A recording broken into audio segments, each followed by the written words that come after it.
ಆತ್ಮೀಯ ವೀಕ್ಷಕರಿಗೆ ನನ್ನ ಸವಿನಯ ನಮಸ್ಕಾರಗಳು. ಆತ್ಮೀಯರೇ, ಇದನ್ನು ನಮ್ಮ ಜ್ಯೋತಿಷ ಮಾರ್ಗದರ್ಶಿ ಕಾರ್ಯಕ್ರಮದಲ್ಲಿ ಈ ಗ್ರಹಗಳ ಬಗ್ಗೆ ಮುಂದುವರೆದಂಗೆ ನೋಡಿ, ಪ್ರಪಂಚದಲ್ಲಿ ಯಾವುದೇ ಪ್ರಾಣಿಯಾಗಲಿ ಮನುಷ್ಯನಾಗಲಿ ಯಾರಾದರಾಗಲಿ ಅದಕ್ಕೆ ಮಿತ್ರ ಶತ್ರು ಸಮ ಅಂತಕ್ಕಂಥದ್ದು ಇರ್ತದೆ. ಅದೇ ರೀತಿಯಲ್ಲಿ ಗ್ರಹಗಳಿಗೂ ಸಹ ಮಿತ್ರತ್ವ ಇರ್ತದೆ, ಶತ್ರುಗಳಿರ್ತಾರೆ. ಗ್ರಹಗಳೇ ಶತ್ರುಗಳು, ದೇವರುಗಳಿಗೆ ಶತ್ರು, ರಾಕ್ಷಸರಿಗೆ ಶತ್ರುಗಳು, ಮನುಜರಿಗೆ ಶತ್ರುಗಳಿರೋ ರೀತಿಯಲ್ಲಿ ಈ ಗ್ರಹಗಳಿಗೆಲ್ಲನೂ ಸಹ ಮಿತ್ರ ಗ್ರಹಗಳು, ಶತ್ರುತ್ವವನ್ನು ಹೊಂದಿರತಕ್ಕಂಥ ಗ್ರಹಗಳು, ಸಮತ್ವ ಇರ್ತಕ್ಕಂಥ ಗ್ರಹಗಳಿರ್ತಕ್ಕಂಥದ್ದು. ಇದನ್ನು ನಿಮಗೆ ತಿಳಿಸಕ್ಕೆ ನೀವು ನಿಮ್ಮ ವ್ಯವಹಾರ ಮಾಡಬೇಕಾಗಿದ್ರಷ್ಟೇ. ಬೇರೆ ಈ ಒಂದು ವಿವಾಹ ಆಗಬೇಕಾದ್ರೂ ಗ್ರಹ ಮೈತ್ರಿ ಅಂತ ನೋಡ್ತಾರೆ. ಒಂದು ಹಳ್ಳಿಗೆ ನಾವು ಹೊಸದಾಗಿ ಒಂದು ಜಾಗಕ್ಕೆ ಸ್ಥಾನ ಪಲ್ಲಟ ಮಾಡಬೇಕಾಗಿದ್ದರೆ ಆ ಗ್ರಾಮದ ಹೆಸರಿಗೆ ನಮ್ಮ ಹೆಸರಿಗೆ ಸರಿ ಹೋಗುತ್ತಾ ಇಲ್ವೋ, ಮಿತ್ರತ್ವ ಬರ್ತದೋ ಶತ್ರುತ್ವ ಬರ್ತದೋ ಅಲ್ಲಿ ನೋಡ್ತಾರೆ. ವ್ಯವಹಾರ ಮಾಡಬೇಕಾದ್ರೆ ಸ್ವಾಮಿ ಸೇವಕ ಸಾಲಾವಳಿ ಅಂತೀವಿ ಅದನ್ನು ನಾವು.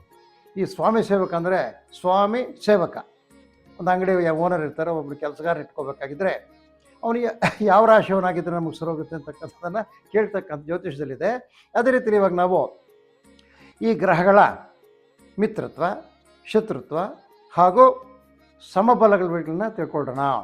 ಈಗ ಮೊದಲು ಸೂರ್ಯನಿಗೆ ಬಂದಾಗ ನೋಡಿ, ಸೂರ್ಯನಿಗೆ ಚಂದ್ರ, ಕುಜ, ಗುರು ಮಿತ್ರರು, ಇವರು ಸ್ನೇಹಿತರು. ಶತ್ರುಗಳು ಶುಕ್ರ, ಶನಿ ಶತ್ರುಗಳಾಗಿರ್ತಕ್ಕಂಥದ್ದು. ಸಮ ಅಂದರೆ ಸೂರ್ಯನಿಗೆ ಸಮವಾಗಿರ್ತಕ್ಕಂಥವನು ಬುಧನು. ಅಲ್ಲಿಂದ ಆಚೆಗೆ ಚಂದ್ರನಿಗೆ ಬಂದಾಗ ಸೂರ್ಯ ಬುಧ ಮಿತ್ರರಾತನಿಗೆ.